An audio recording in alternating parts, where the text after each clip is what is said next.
Coming to you from the Deep South, this is the Blue Collar Leadership Podcast.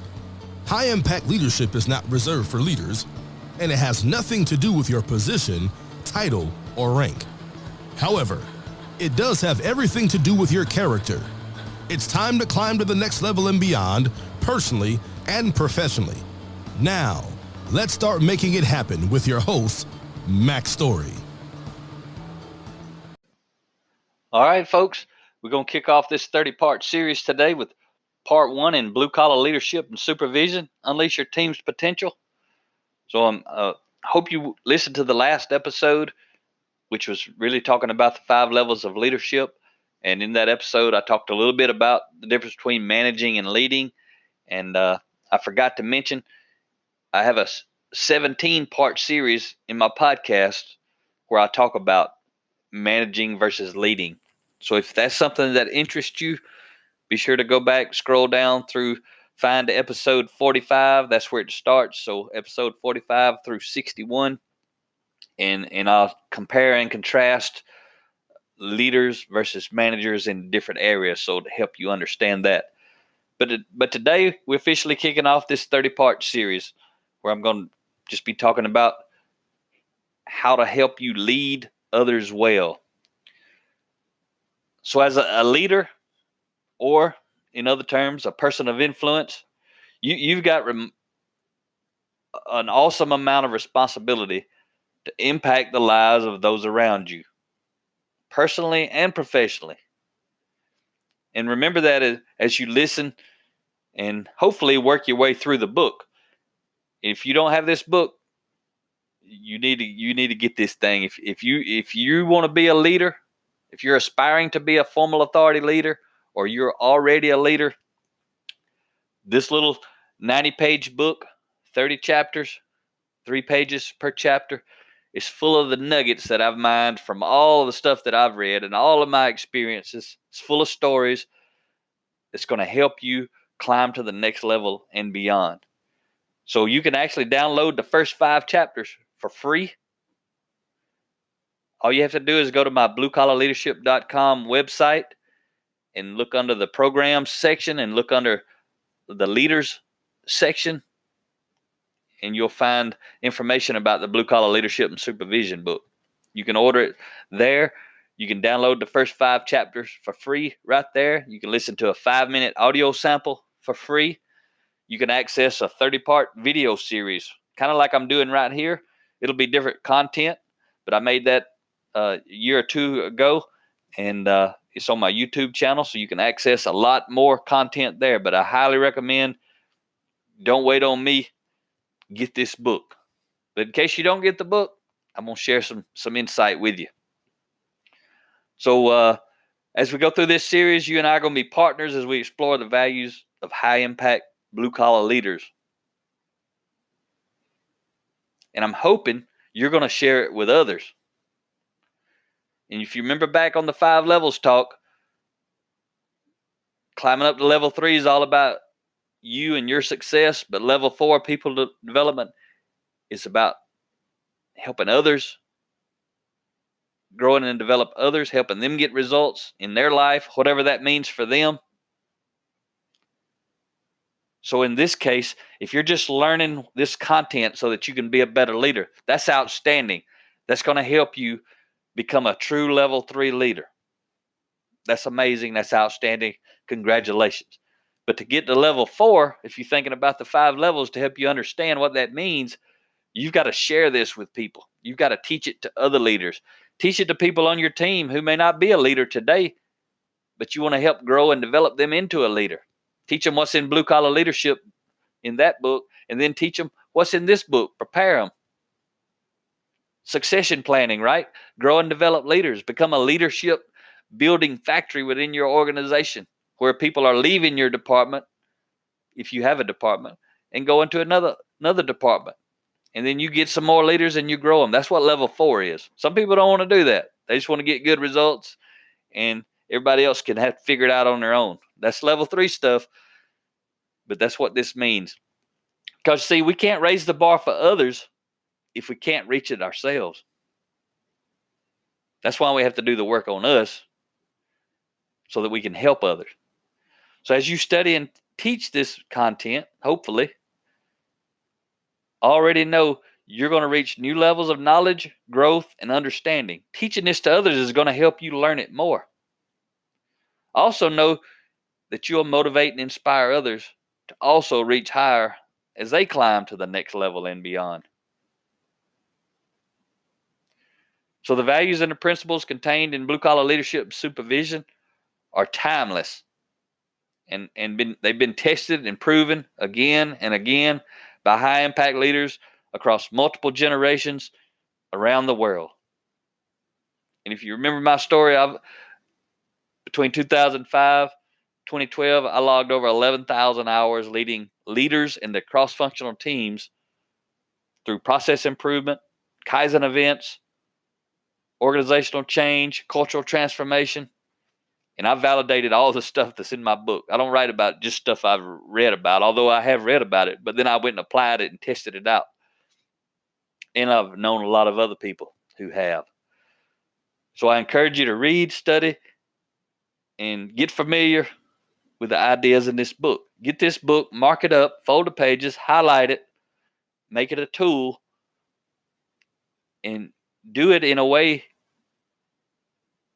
that allows you to prepare yourself to lead others, which means you're going to develop others. And ultimately, your ability to effectively teach these principles will be based on your ability to first effectively apply them in your own life. Not only at work, but at home. This book's full of principles on how to influence other people. And I guarantee you, if you live with some other people, you're trying to influence other people at home. This stuff will work wherever there's people. What you need to know is we're always teaching what we're modeling, regardless of what we're teaching. We're always teaching what we're modeling, regardless of what we're teaching. So if you go teach this stuff to your team, or you teaching this to other leaders in your organization, maybe you're a high-level leader, and there's other formal authority leaders who report to you, who have people reporting to them. If you're teaching them what's in this book, and you're not living it, what you're really teaching them is whatever it is you're doing. Because you're being two-faced, duplicitous. You're not being authentic. You're teaching one thing and doing another thing. And people do what people see. So this is great content, but you need to be living it when you're teaching it, or you're going to lose integrity with your team, and that's going to decrease your influence, not increase your influence. So today, we talked about it last episode in the 5 levels a little bit, but I've devoted my life to helping people make a high impact by making what's common sense become common practice. All this stuff you're going to hear in this 30-part series, all of my episodes, all of this stuff's common sense, but it's not common practice. That's what's wrong with the world. That's what's wrong with most organizations. There's so much junk going on in there. So it's my hope you'll have as much fun as I do while you lead people to a greater understanding of the values that will unleash their leadership potential. High impact leaders always have high impact values. So I hope you make it happen, because if you don't, someone else will. But I'm trying to help you. So let's dive off into chapter 1. So chapter 1, kicking off this series, chapter 1 is titled In the Beginning. And the subtitle is The Challenge of Not Knowing What You Don't Know.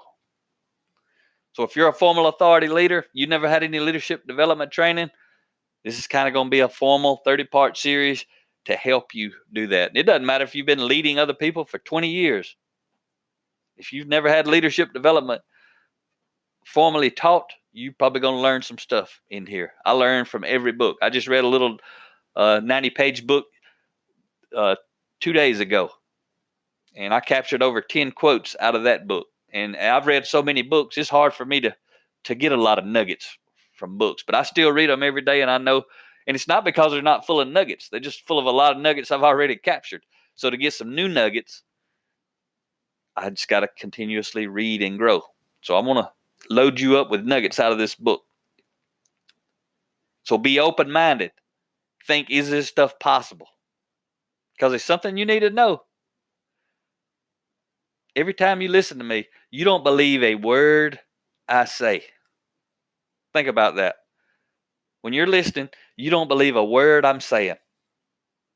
Because this is how it works. You only believe what you tell yourself about what I'm saying. You're probably doing it right now. You're probably saying, is that right? And you're probably reflecting and thinking, is that the way it works? Does he say something and then I think, do I believe it or not? That's exactly the way it works. You don't believe nothing I say, and you believe everything you say. So be open-minded. Listen to these lessons. Think about, look out the window. How have you seen leaders do this right? When have you seen leaders do it wrong? When have you done it? Look in the mirror. When have you done it right? When have you done it wrong? Did you get these kind of results? So this whole chapter, I'm actually teaching a principle, underlying principle that I learned in a book called The Eighth Habit by Dr. Stephen R. Covey. He's also the author of The 7 Habits and some other books. But The Eighth Habit is an entire book by itself. And the subtitle for that book is Finding Your Voice and Inspiring Others to Find Theirs. And your voice means your passion, your purpose. And when I read that book, I was like, Dr. Covey wrote this book for Mack's story. And I got gung-ho and I got fired up and I started applying that stuff. And today, that's what I'm doing. I'm trying to help you find. I found my voice. I'm trying to help you find yours, which again is your passion and your purpose. And wherever you're at the moment, that's where you're at. And I'm trying to help you get successful and effective so you can climb your way to whatever's next as you find your voice, so to speak. But one of the principles I learned in there, it was pretty cool. And basically, I'm going to give you a quote right quick by Dr. Covey. He says, principle-centered people are constantly educated by their experiences. They read, they seek training, they take classes, they listen to others, they learn through both their ears and eyes. They discover that the more they know, the more they realize they don't know. So you got to keep a beginner's mindset. What does that mean? It assumes we never know. That's why I'll be a lifetime student of leadership. I'm never going to learn it all. I know it. There's no doubt about it. There's stuff that I don't know that I don't know. And I'm trying to learn it. So let's talk about Dr. Covey talked some of this, and then I've added on to it and expanded it. And I write about it a little different in my book, but I want to give him credit for the underlying principle. So one thing he talks about is your circle of knowledge. So imagine you had a quarter laying on a table in front of you, and you're looking down at that quarter. The actual area, the surface of that quarter, let's assume that's your circle of knowledge to help you visualize what I'm talking about, to teach you this principle. Circle of knowledge, it's the size of a quarter. That entire area, that's what we actually know. That's your knowledge. Now I want to teach you the outside edge of that quarter, all the way around the perimeter. I call that the perimeter of awareness. The outer edge of our circle of knowledge, where we have an awareness about what we know. So again, the quarter itself, that circle, that's your circle of knowledge. The outside edge, that's your perimeter of awareness. And then everything beyond the edge is your area of ignorance. Ignorance doesn't mean you're stupid. It just means you don't know. So if the quarter is what you actually do know, the edge of it is your perimeter of awareness. And then everything beyond that is your area of ignorance. You don't even know what's out there relative to knowledge. So when your circle of knowledge expands,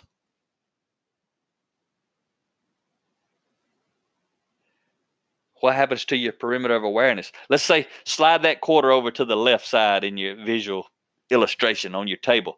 You got a quarter on the left side. Now on the right side, let's put a dinner plate. Much larger than the quarter, right? So now the outside perimeter, your perimeter of awareness.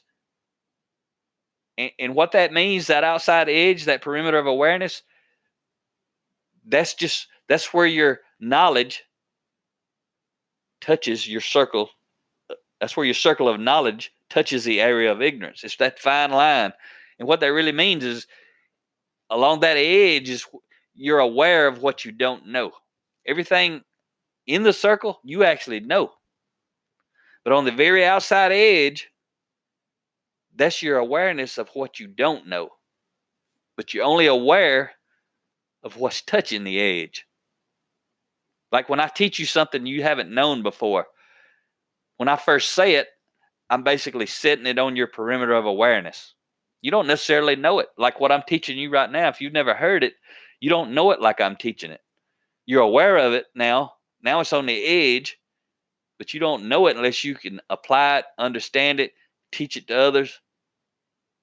As soon as you do that, that's on the inside of your circle of knowledge now, not on the edge. So now let's say my circle of knowledge was the size of a quarter. Now I've grown and learned over the years, and now my circle of knowledge is the size of a dinner plate. So what happened to my perimeter of awareness? The outside edge. Is the outside edge of a dinner plate much larger than the outside edge of a quarter? Absolutely. And remember, the outside edge, your perimeter of awareness, is what you're aware of that you don't know. I call this dumber by the book. And see, when you read a book or you watch listen to an audio, watch a video teaching you something, you should become smarter. And you actually do. But I always make the joke, I feel dumber. And the reason I feel dumber is because I get exposed to so much stuff when I read a book that I don't know about. So now I set all this extra stuff on my perimeter of awareness, but I don't yet really know it. Some things I may actually learn and retain, and I grab a nugget and it sticks. So I call it dumber by the book. So if you think about it, the dinner plate, when you look at your quarter relative to the dinner plate, when you consider the dinner plate now, there's areas, if you took that quarter and set it in the middle of your dinner plate, and you thought, this is where I used to be, and then you look at the dinner plate and say, this is where I am now. When you look at the quarter, there's all kind of stuff that's in the area of ignorance relative to your circle of knowledge, the size of a quarter, relative on that dinner plate, right?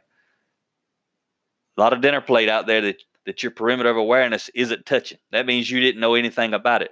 But now your circle of knowledge is the size of a dinner plate. Now a lot of things that used to be in your area of ignorance are now in your circle of knowledge. So that's what I want to do throughout this book, throughout every podcast episode. I want to set all kind of stuff on your perimeter of awareness. And then you've got to dig into it. And see, relative to reading, what happens is I'll read a book. And now my circle of knowledge gets a tiny bit bigger. But now I got all this stuff on my perimeter of awareness. So it's also gotten bigger.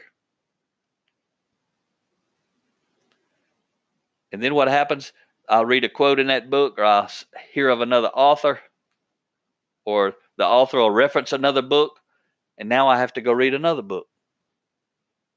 And then the same thing happens, and the same thing happens, and the same thing happens. That's why the more you learn, the more you know you don't know. Anybody who, you probably met these people, they act and believe in their heart that they know it all. What that means is their circle of knowledge is about the size of the end of a needle, the head of a pin.